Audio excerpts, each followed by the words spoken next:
Ok, vamos de novo ler o Salmo 115. Salmo 115.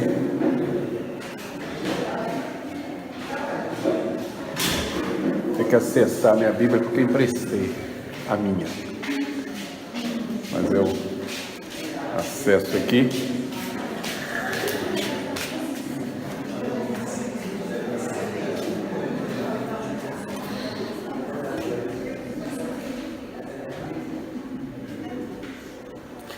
Vamos lá? Do mesmo jeito que fizemos hoje cedo, vamos ler de novo, ok? Não a nós, Senhor, não a nós, mas ao Teu nome da glória, por amor da Tua misericórdia e da Tua fidelidade.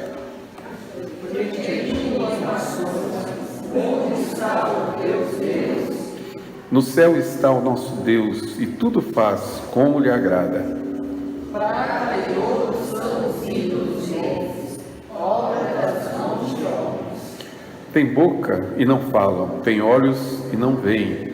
Tem ouvidos e não ouvem, tem a mente e não chegam. Suas mãos não apalpam, seus pés não andam, som nenhum lhes sai da garganta.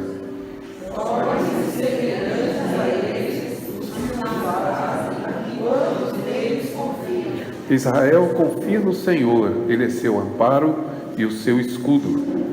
A casa de Arão confia no Senhor, ele é o seu amparo e o seu escudo. Confiam no Senhor os que temem o Senhor.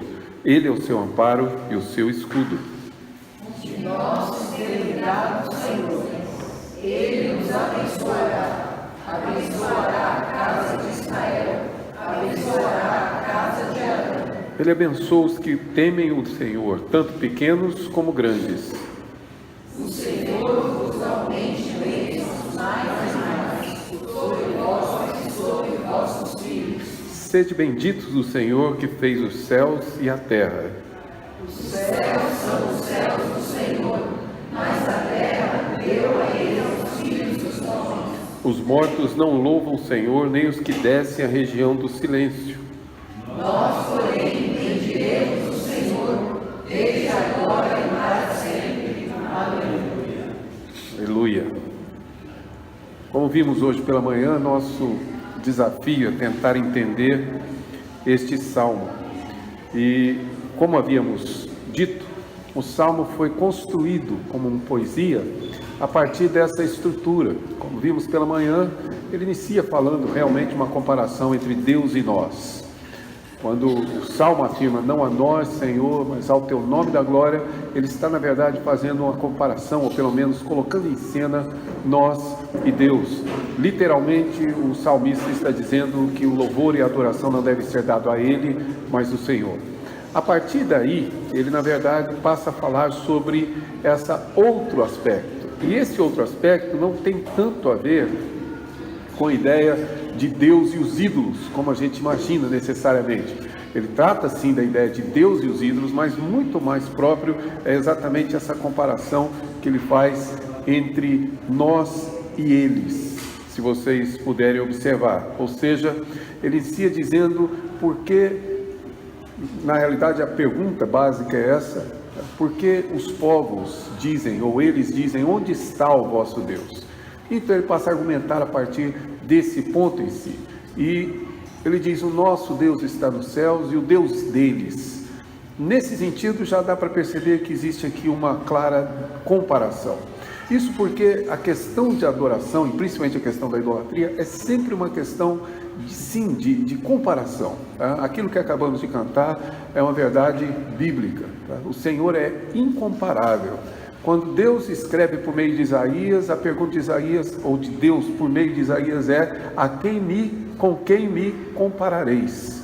Com quem nós vamos comparar o Senhor? E a ideia é exatamente essa, onde existe claramente aqui essa distinção.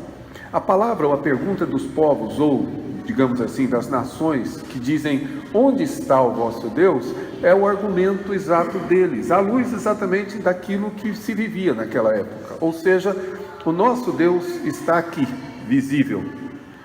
É uma estátua de madeira, de ouro, seja lá, mas esse é o nosso Deus. Está dentro do templo, e no templo, ou no lugar sagrado, estava a imagem do Deus. E a pergunta ao povo de Israel é: onde está o vosso Deus? O nosso Deus é visível, portanto ele está neste lugar, está aqui, geralmente atribuído a ele certos poderes, e é essa informação que é trazida. E a pergunta é: onde está o vosso Deus? Porque ele é invisível, porque ele na verdade não pode ser distinguido, porque na verdade ele não pode ser visto. Havia uma necessidade naquela época de se identificar o Deus, e o Deus se tornava real a partir do momento em que ele pudesse ser visto. Tá certo? Muitas vezes ele trazia consigo imagens de animais, porque na verdade os poderes atribuídos a esses animais eram na verdade também atribuídos a essas divindades, por isso é que tomava forma de animal. E esse é o nosso Deus, o Deus visível, e um Deus só pode ser verdadeiro porque ele tem que ser visto. Não muito diferente de nossa época, em que nós só atribuímos verdade àquilo que pode ser provado. É um pouquinho diferente, mas essa é a nossa lógica. Nossa lógica hoje é: o que pode ser provado é verdade, o que não pode ser provado não é. Eu só posso crer naquilo que eu demonstro cientificamente, como se a nossa ciência fosse capaz de demonstrar e de sim conseguir explicar absolutamente tudo, mas na verdade está basicamente confiado nesse ponto em particular, e a resposta é: o nosso Deus na realidade não é visível. Daí a resposta do salmista, ou seja, onde é que está o Deus de vocês? Onde é que está o Deus que vocês adoram? O nosso Deus está aqui. E é por isso que Deus diz em Isaías: a quem me comparareis? Porque idolatria é sempre uma questão de comparação, tá? Sempre uma questão de comparação. No processo idolátrico, a idolatria em si, nós estamos sempre comparando, e neste caso comparando Deus com alguém ou com alguma coisa, tá? Essa é a grande certa ironia que existe nisso. Um Deus que, como ele mesmo diz, com quem vocês vão me comparar? Qual é a maneira, como é que nós vamos poder descrever esse Deus? Aliás, isso é um ponto importante dentro da nossa teologia, é que nós só conhecemos a Deus porque Deus se revelou, porque do contrário nem conheceríamos. Nós não temos categorias humanas para entender. Existem vários aspectos acerca de Deus que são, sim, inexplicáveis. O texto de Deuteronômio ainda é válido quando ele diz que as coisas reveladas pertencem a nós, mas as ocultas pertencem a Deus, porque tem muita coisa que não sabemos e não saberemos, que a nossa faculdade mental não consegue, digamos assim, absorver, tá? Certas verdades que são inexplicáveis, várias delas na Escritura, e por isso, na realidade, a argumentação humana é submeter Deus à sua lógica. Por isso é que vem exatamente essa argumentação do salmista, que a partir de agora começa a fazer essa, digamos, comparação. Querem comparar? Então, muito bem, lá vai a comparação. E aí ele começa a demonstrar exatamente como é que isso deve ser visto. Onde está o vosso Deus? E a resposta deles: o nosso Deus está no céu. Céu não um lugar visível, céu um lugar que se enxerga, mas céu é exatamente a habitação ou a definição do poder de Deus. Ele está nos céus. O nosso Deus não é como o Deus de vocês, que se toca, mas é um Deus invisível e que habita os céus, cuja soberania está claramente identificada. Esses dois textos aqui do Salmo, por exemplo, Salmo 2, verso 4, se alguém puder ler, vai demonstrar isso, que céu é uma identificação desse poder dele, tá? Do poder que existe e que habita em Deus. Se alguém puder ler, por favor, Salmo 2, verso 4. Isso. Aliás, o Salmo 2 é muito importante, viu? Veja bem que ele está distinguindo aqui esse conflito, demonstrando exatamente isso. Deus zomba deles. É mais ou menos o seguinte no Salmo 2, é quando na verdade os homens declaram: vamos romper os laços de Deus e vamos nos libertar de Deus. E Deus então ri. Tá certo? Ri porque é ridículo a proposta, né? Eu tive um amigo assim, eu entrei no ônibus, sentei, ele estudava na mesma escola, não era amigo, ele estudava na mesma escola que eu, e me viu dentro do ônibus, eu carregando uma Bíblia, e ele puxou o assunto, conversou sobre escritura, etc., e ele defendendo todas as teses possíveis, contra qualquer ideia de Deus e de religião. Me lembro que o argumento dele foi sobre o carbono 14, que é na verdade um teste que se faz para tentar identificar a idade, né? Isso. E era isso que a idade do fóssil principalmente, e era isso que ele estava argumentando, só que era exatamente a semana que eu estava estudando isso lá no seminário, então estava tudo aqui na ponta da língua. Se me perguntar hoje, não me lembro quase mais nada, mas na época eu tinha estudado para a prova, né? Como todo bom aluno faz, só estuda para a prova, então eu estava com aquilo na ponta da língua, pronto para responder. E depois de ter conversado e não ter restado muito argumento para ele, nós já tínhamos descido o ônibus, estávamos andando, quando fomos nos separar, ele me disse essa frase profundamente filosófica, clássica e, digamos assim, de grande sabedoria. Ele disse, pode ser até que Deus exista, mas no meu mundo, Deus não existe. Como Deus é sábio, né? Não eu, mas Ele, que nos dá a palavra, eu disse a ele, então o que você está fazendo no mundo de Deus? Sai dele, se você consegue. A linguagem sarta, não é assim? Se Deus não existe no seu mundo, tenta sair do mundo de Deus. Porque é essa a lógica, é esse o pensamento do homem, é exatamente essa concepção, tá? Que o Salmo 2 diz, eu vou romper as amarras de Deus, eu vou me livrar de Deus, e Deus ri. Conforme eu vi uma mensagem extremamente clara sobre esse Salmo 2, é como aquele pai, né, grande, tipo Vitor, e que a filha dele vai correr para bater nele. Primeira coisa que ele faz é rir, que o máximo que ela vai conseguir é acertar o joelho. É assim, a ideia de que um Deus soberano vendo o seu filho tentando se livrar dele. É essa a ideia do Salmo 2. Deus está no céu, e o céu é exatamente o lugar de onde ele exerce seu poder. É por isso que na sequência ele diz, e essa é a segunda diferença, o nosso Deus está nos céus, e diferente dos seus deuses, ele faz tudo conforme a sua vontade. Tudo como lhe agrada, tudo da maneira como lhe apraz. Nada foge ao seu domínio. Não tem como comparar os deuses de vocês, que dependem de circunstâncias, do Deus que na verdade independe e soberanamente faz tudo o que lhe apraz da maneira como na verdade ele o quer. O Salmo continua dizendo, os ídolos deles, e aí falando dos povos, lembrem-se, é um salmo pós-exílico. Se é um salmo pós-exílio, o que ocorre é que eles já haviam saído do exílio, estão falando daquele tempo que viviam no exílio, e alguns dos seus trouxeram de lá essa cultura idólatra, e ele está dizendo, olha, o Deus deles é diferente do nosso Deus. O nosso é invisível e habita nos céus, e tudo faz conforme a sua vontade, mas o deles é obra de madeira, de ouro, e obra feita das mãos dele. E aí nós temos a definição bem clara daquilo que a idolatria é. A idolatria é o Criador adorando a sua criatura. Eu criei a imagem, portanto eu sou o Criador.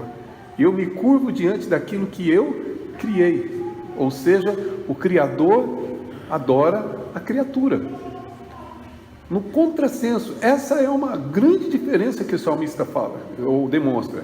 Nós somos criaturas que adoramos o nosso Criador, mas aqueles, ou eles, ou aquelas nações, são criadores que adoram as suas criaturas. Essa é a diferença que, na verdade, ele aponta. E por isso, ele caminha, para mostrar que existe aqui essa profunda diferença e uma ironia em tudo isso.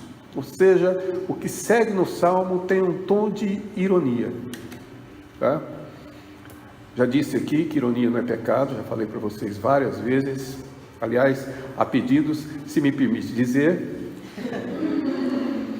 E ironia não é pecado, graças a Deus, senão eu estaria muito perdido na minha vida. Mas Deus tem suas ironias, tá? Diz um conhecido meu que Deus tem um senso de humor fantástico, tá? E Ele tem, claro, o que vemos aqui é essa ironia. Ele diz, eles construíram essas imagens. Agora percebam a comparação que ele vai fazer nessa ironia. Eles têm boca, não falam. Mas, por outro lado, Deus não tem boca, porque Ele é invisível, mas Deus fala. Não sei se vocês percebem como Ele sutilmente está dizendo isso. Eu esqueci de colocar a referência do Salmo aqui, pois Ele falou e tudo se fez, Ele ordenou e tudo passou a existir. Ou seja, é ridículo, é risível, se eu posso dizer assim. O Deus deles tem boca, mas não conseguem emitir uma palavra. O nosso é invisível, não tem boca, mas o nosso fala conosco o tempo todo. Ele fala e as coisas acontecem. Ao longo de toda a Escritura, o que nós lemos diversas vezes é: e disse Deus. Simples. Eles têm olhos, porque foram construídos assim, mas eles não veem. E veja o que diz o Salmo 116: preciosa é aos olhos do Senhor a morte dos seus santos. O Senhor vê, enquanto aqueles que possuem, foram feitos com olhos igual aos humanos, na verdade não veem. Eles têm ouvidos, mas na verdade eles não conseguem ouvir. E o salmista diz: eu amo o Senhor porque Ele ouve a minha voz, minha súplica. Eles na verdade têm nariz, no entanto não conseguem sentir nada. E a Escritura, na verdade em Números, diz que o Senhor dá ordem a Israel para fazerem as suas ofertas, e essas ofertas são aroma agradável a Deus, não a nós. Por favor, jamais imagine que aquele momento de sacrifício fosse como esse cheiro agradável que você tem de churrasco aqui. Não tem nada a ver. Já sentiram o cheiro de sangue? Já ouviram sentir esse cheiro dentro de um frigorífico, por exemplo, onde se abate animal? Esse cheiro é horrível, tá?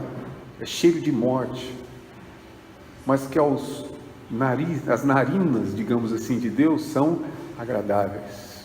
Por quê? Porque na verdade é essa morte, tá, que identifica o Filho dele que morreu, que traz a justiça, a redenção e a vitória de Deus sobre todas as coisas. Por isso é agradável ao Senhor. Há um outro texto que compara as nossas orações como o incenso que sobe como aroma agradável. Ou seja, os ídolos deles têm nariz, mas não sentem absolutamente nada, não conseguem sentir o aroma. Deus não tem, mas Deus cheira ou sente. Claro, numa linguagem que não é literal. Eles têm mãos, mas eles não tocam a ninguém. Do alto me estendeu Ele a mão e me tomou, tirou-me das muitas águas. Deus não tem mão, mas é o Deus que estende a sua mão e com braço forte liberta o seu povo. Tem pés e não andam, e diz o Senhor: o céu é o meu trono, a terra é o estrado dos meus pés. O que o salmista está querendo dizer é que aquilo que na verdade construíram, que foi uma imagem, com todas as formas humanas, não consegue se relacionar com o homem. E o Deus invisível, que não tem forma humana, é o único que se relaciona com sua criatura, tá? Nenhum som lhe sai da garganta, que é o texto que termina. Não é necessariamente voz, mas fôlego. É como se não tivesse respiração, é como se não saísse o fôlego da vida, tá? Não respira. Mas o nosso Deus não somente é um Deus vivo, como na verdade nele está o manancial da vida.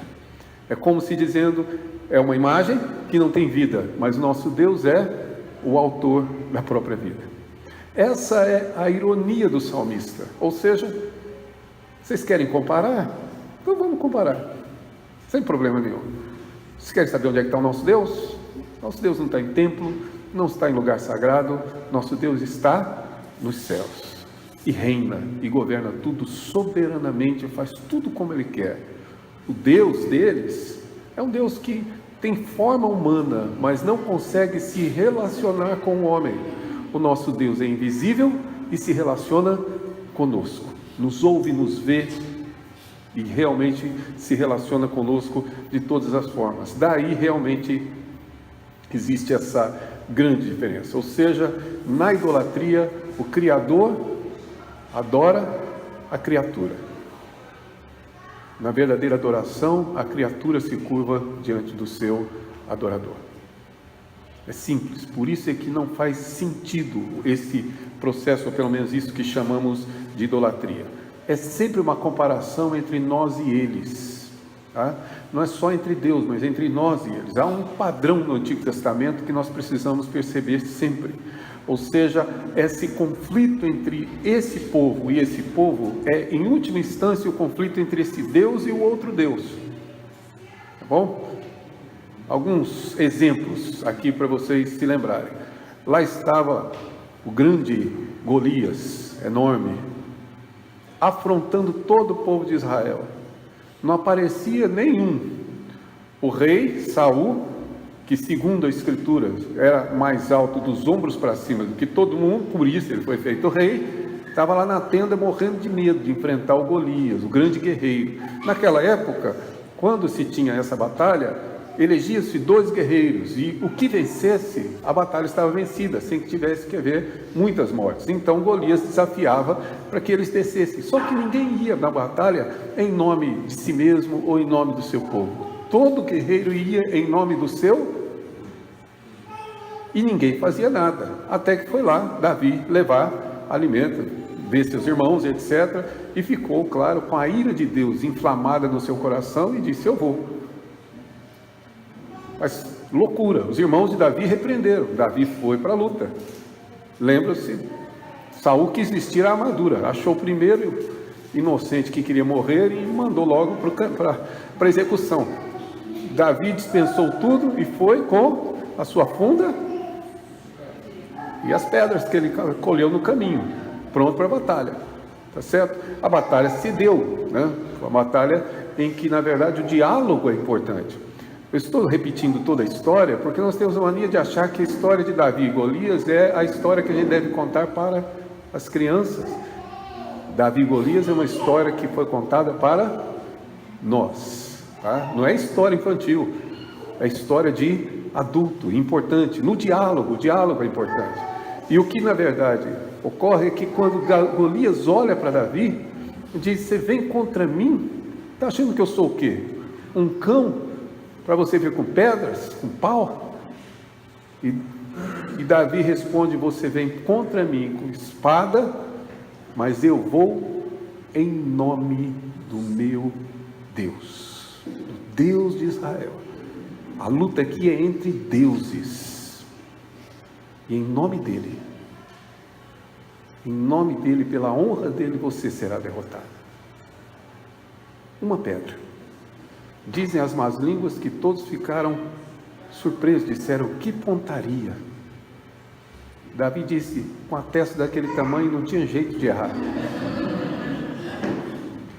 Mas falando sério, claro, foi um conflito entre deuses. Era o Deus dos filisteus contra o Deus de Israel. Percebem que há esse conflito, mas que na verdade não são eles e nós. São essas divindades que estão em conflito e provando quem é o verdadeiro Deus. A história seguinte vocês conhecem também perfeitamente bem. Elias, né? Que foi exatamente quem recebeu, mandou dar ordens lá, falou, Deus mandou falar com Acabe, não Eliseu, tá? Lembra-se? Não Eliseu. Eliseu é da capa, tá? Eliseu é da ursa que correu atrás dos meninos, do martelo que flutua. Aquele que mandou parar de chover na época de Acabe foi? Isso, pronto. Agora ninguém erra mais. Pode perguntar de novo, Éder. Mas veja bem, Elias vai para o conflito, vai exatamente para a batalha contra os sacerdotes de Baal. Baal é conhecido como Deus, às vezes do trovão, às vezes do fogo, às vezes da chuva, porque não existe um único Baal, são vários. São chamados, na verdade, de Baalins, porque há vários deles. E veja bem, Deus é irônico mesmo, que se Baal é o Deus da fertilidade, de fato era aquele que dá chuva, o que Deus fez? Parou a chuva. Elias falou, ó, vai parar de chover. Pode sacrificar o que quiser para Baal, quando você quiser. Deus mandou dizer para você que não vai chover mais. E Deus disse, foge, Elias, que o bicho vai pegar. E Elias, então, claro, protegido por Deus, mas não chove. Depois volta Elias e diz, ó, manda dizer para Acabe que agora vai chover de novo. Tá? Porque o meu Deus disse que vai chover, não o seu Baal. Mas percebem que é um conflito aqui que envolve exatamente a questão de idolatria, de fé, e afinal de contas, quem é o Deus verdadeiro? E Elias vai para a batalha, reúne lá os seus sacerdotes. E lá estavam centenas de sacerdotes para fazer um sacrifício. E Elias falou, olha, pode fazer. Faz o sacerdote, deixa aí, prepara tudo. E aquele Deus que mandar descer fogo do céu, esse é o verdadeiro Deus. E começou-se a sessão. E eles clamavam, chamavam, se cortavam para chamar, para seu Deus destruir, e nada.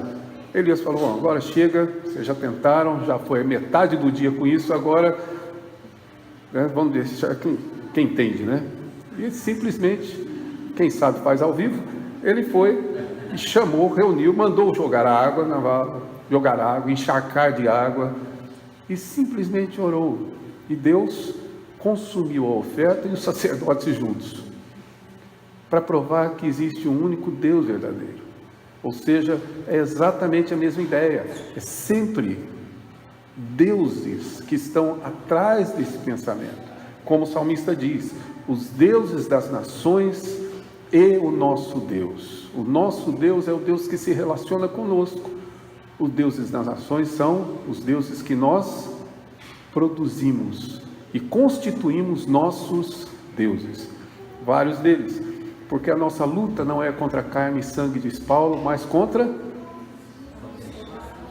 principados, que estão sempre por trás. Há uma batalha, é na verdade uma luta espiritual que existe, e é isso que ele diz. Por isso, na realidade, nós temos que considerar esse texto como essa comparação. Você lê o texto e diz, olha, ele tem boca, não fala, etc. É mais do que dizer que as imagens não são inanimadas. É para dizer, na verdade, que essa imagem não se relaciona conosco. Nenhum Deus, nenhuma divindade idólatra tem relacionamento conosco, como só Deus tem. Por isso é que ele diz que a idolatria vai para além da imagem. Tá? É mais do que isso, é quando nós, criaturas, criamos e adoramos o que nós criamos. Toda idolatria é um criador se rendendo à sua criatura. Deus é o único que é criador, e só existe uma forma de adorar o verdadeiro Deus, é adorando aquele que criou todas as coisas. Segue duas sugestões. Primeiro, o livro de David Powlison, tá? Ele vai tratar sobre os ídolos do coração e a fogueira de vaidades.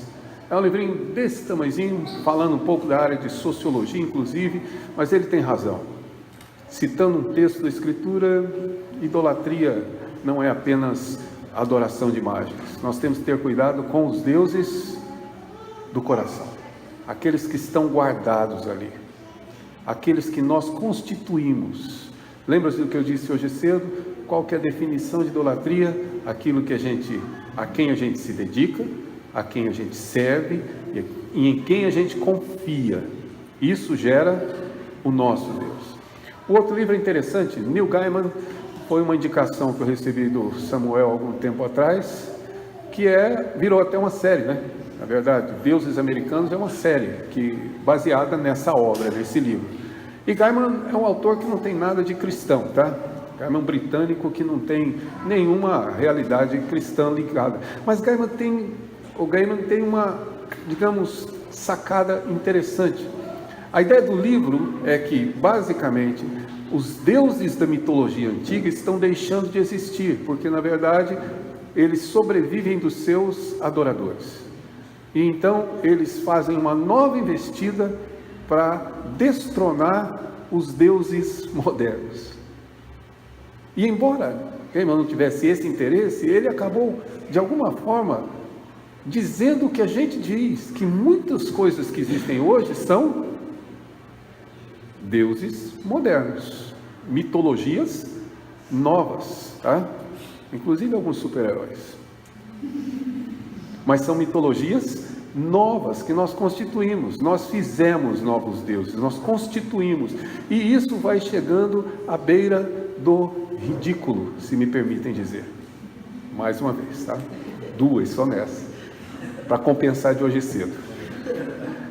Mas a ideia é que, claro, a questão está relacionada com uma condição humana que, veja bem, o que eu vou mostrar para vocês aqui é de fato ridículo. Vocês já viram isso provavelmente nas notícias aí, mas é ridículo.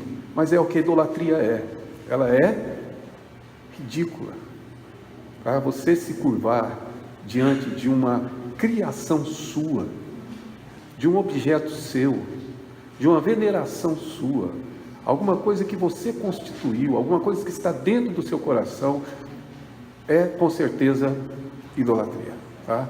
E ela tem vários nomes, mas aqui eu vou começar com as mais ridículas para vocês entenderem o que eu estou dizendo. Esse rapaz simpático aí, Akihiro Kondo, tem 35 anos, novembro do ano passado, ele se casou com esse holograma. É um holograma que dizem que tem 16 anos, quer dizer, não tem, claro. É uma personagem. Ele se casou, gastou o equivalente a 65 mil reais. Eu ia fazer tanta coisa com esse dinheiro.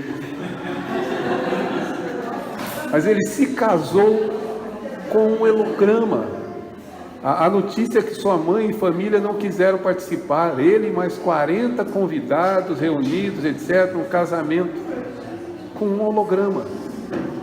Eu sei, você está me dizendo, isso é a coisa mais ridícula que existe.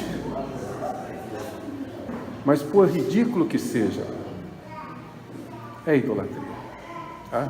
No caminho ontem, vindo para cá, Eliane compartilhando comigo que há uma discussão aí nos grupos de mídia, se deve-se ou não, nos Dias das Mães, comemorar o Dia da Mãe das pessoas que têm apenas cães. Cães. Pets. Pets. Com todo respeito a quem tem pet, ninguém é mãe dele. Mas, gente, vamos lá. O que eu quero dizer é, veja bem, nós estamos falando de uma coisa que pode parecer engraçada, etc., mas não é. Há pessoas que estão, na verdade, constituindo relacionamentos como esse. Às vezes com animais e não pessoas. E eu não sou jamais favorável a que se maltrate um animal. Eu não sou contrário a que se crie um animal. O que eu acredito é que o animal precisa ser animal, porque ele não é gente. Relacionamento nós temos com pessoas. Mas nós vamos constituindo, certo? Um conjunto de relações. E veja bem, a que nome nós vamos dar a isso? Senão uma idolatria. A ideia, a concepção em si, ela é idólatra, né? Sempre acontece. Há uma empresa no Japão que é especializada em realizar casamento de pessoas com animes. Tem cliente. Vou repetir. Há no Japão uma empresa especializada em realizar casamentos de pessoas com animes. Esse rapaz que está aí, ele vai se casar com essa, ou iria, ou já se casou com esse anime que está aí. Não sei o nome, quem assiste pode saber quem é. Não, é absurdo. Mas ele vai se casar com um desenho animado. Tá certo? E não demora muito, nós estamos de fato rompendo as barreiras da humanidade. E veja bem, se você quiser saber onde é que eu estou querendo chegar, Romanos 1. Romanos 1. Em Romanos 1 é claro e evidente que o homem, conhecendo a Deus, deixou de glorificá-lo como Deus e passou a adorar a criatura no lugar do Criador. Tá? Nós vamos falar de Romanos 1 mais tarde um pouquinho, porque é um dos exemplos de idolatria, mas nós estamos caminhando rapidamente. O que eu quero dizer é que a idolatria não é um pecado vencido, a idolatria não é um pecado do passado, a idolatria não é um problema dos povos babilônicos que na verdade levaram Israel em cativeiro, e agora Israel diz, olha, o Deus deles, dos babilônicos, são imagens de pedra, de pau, de madeira. A ideia de idolatria não é isso apenas. A idolatria é o que nós vivemos hoje.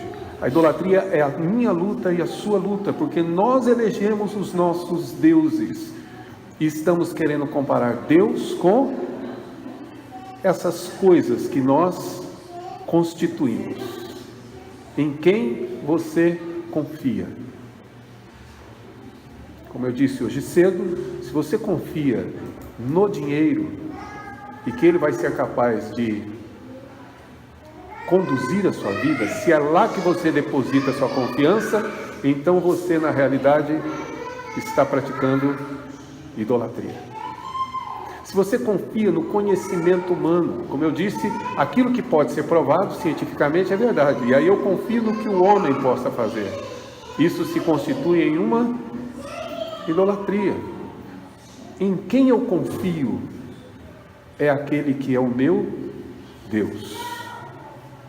Isso é essencial.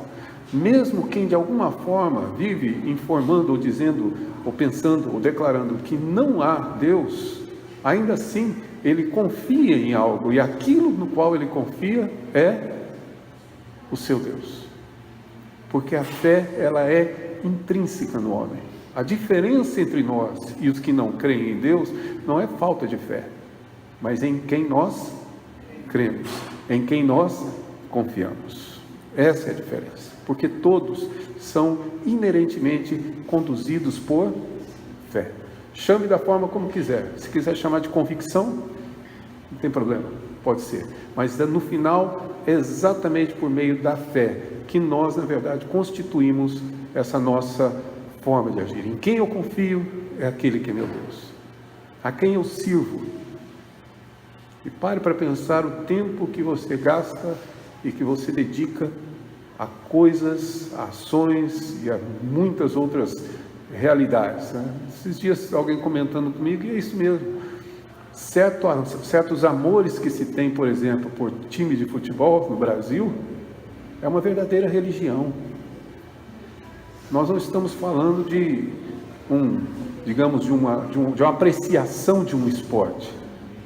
Nós estamos falando de pessoas que confessam religiosamente que são.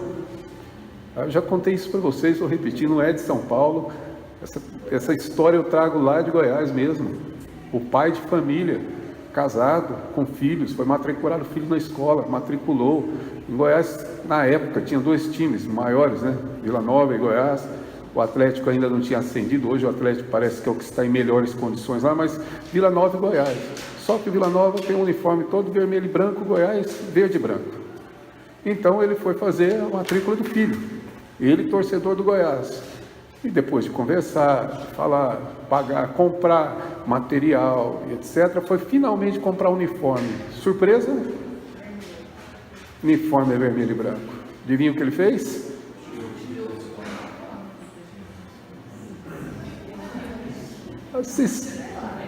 É ou não é religião?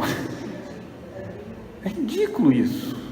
Uma coisa tem nada a ver com outra, mas é o que eu disse, a idolatria, ela leva-nos a situações tão ridículas que às vezes nós mesmos não percebemos. Ou seja, para ele é a coisa natural. Eu não torço, meu filho não veste esse uniforme. E isso é simplesmente uma idolatria. O cara vai à igreja no domingo, frequenta a escola dominical, não era dos mais fiéis, porque ele levava um jornal, ficava lendo jornal o tempo todo lá, mas de qualquer maneira, ele ia à escola dominical, frequentava a igreja, era batizado, tinha feito sua profissão de fé e era um idólatra. Porque eu constituo isso como, na verdade, algo que vai além do Deus verdadeiro. A quem eu sirvo, aquilo que me controla é o meu Deus. Por isso o salmista diz claramente, nesse seu argumento, por que diriam as nações, onde está o vosso Deus? Será que vocês não perceberam, vocês não entenderam? O nosso Deus não pode ser visto. Não adianta perguntar onde é que Ele está, porque vocês não vão ver o nosso Deus. O nosso Deus está nos céus e governa todas as coisas como Ele quer. E aí Ele diz quase que para o seu próprio povo, percebam bem, o Deus deles não se relaciona conosco. Ele tem corpo de homem, tem boca de homem, ouvidos de homens, olhos de homens, mas Ele, mãos, tem pés de homens, mas eles simplesmente não fazem nada, são inanimados, não há vida neles. O nosso Deus não tem nada disso, mas nosso Deus nos ouve, fala conosco e nos vê. O nosso Deus se relaciona conosco. Por isso Ele diz que na verdade é uma simples, a gente diz que é simplesmente uma ironia, ou seja, essa condição de você adorar uma criatura que você fez. Eu construo o ídolo e me curvo diante dele, ou eu me curvo diante do Criador. E essa é a diferença da idolatria. Ok? Alguma pergunta, por favor? Antes que o Wesley edite o nosso texto aqui, diga.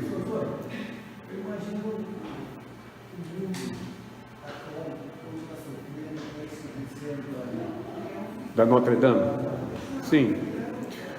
Mas veja bem, eu não coloquei aqui, até para não causar muita dificuldade, mas lá em cima a Iglaia tem exposto para os adolescentes uma série de imagens, e vou ser muito franco com vocês. Algumas fotos que ela coloca é de igreja católica e outra de igreja evangélica. Eu não consigo distinguir uma de outra. Tá? A nossa religião evangélica contemporânea, ela tem se tornado claramente uma religião idólatra. Tem sido. Tá? Pessoas que precisam tocar, às vezes seus líderes, às vezes até algum tipo de imagem que eles constituem. Tá? A venda de canetas por R$100, tá? Venda de vassouras por R$1.000 cada. Como é que a gente chama isso? O corredor da igreja cheio de sal grosso. O que eu chamo isso? Isso é idolatria. Não tem outro título. Isso é, de fato, a idolatria evangélica. Do pior tipo ainda, mas é. Então, de fato, Notre Dame queimar já é um grande prejuízo, mas histórico. Tá? E Deus tem suas razões. Agora, tenha certeza que nós não estamos diferentes nisso. Há uma outra mão que se levantou aqui, do Márcio. Isso é uma forma de exploração, mas é também digamos assim, a disseminação de idolatria, tá? Mas é fato. Então, claro, a destruição, eu já estive em Notre Dame, inclusive, o que se lamenta é a perda do monumento histórico, mas Notre Dame já deixou de ser igreja há muito tempo. Na Europa, igreja é ponto turístico, tá? Então, tem grande novidade. O que se queimou foi um ponto turístico de Paris, na minha opinião. Porque quem conhece sabe, quem foi lá conhece, sabe muito bem que já não se pratica ali nenhuma vida de igreja, não se existe ali mais nenhuma paróquia, digamos assim. Perguntas, por favor? Nenhuma? Ok. Então vamos concluir, nós vamos continuar no Salmo a partir de amanhã. já adiantando para vocês, sempre à noite nós vamos ter uma palavra um pouco menor, mais curta, tá certo? Porque eu quero pelo menos terminar com todo mundo me olhando, né? O risco é que não me vejam mais daqui a alguns minutos. Então, por essa razão, à noite sempre temos uma palavra um pouco mais reduzida, de manhã um pouco mais longa, tá ok? Mas nós vamos caminhando dentro do Salmo 115. Até aqui, o que nós vimos foi isso. Não a nós, porque nós podemos tornar o nosso próprio Deus. E nem os ídolos. Só há uma pessoa digna de receber adoração. E esse é o nosso Deus, a quem nós vamos cantar novamente, não é isso?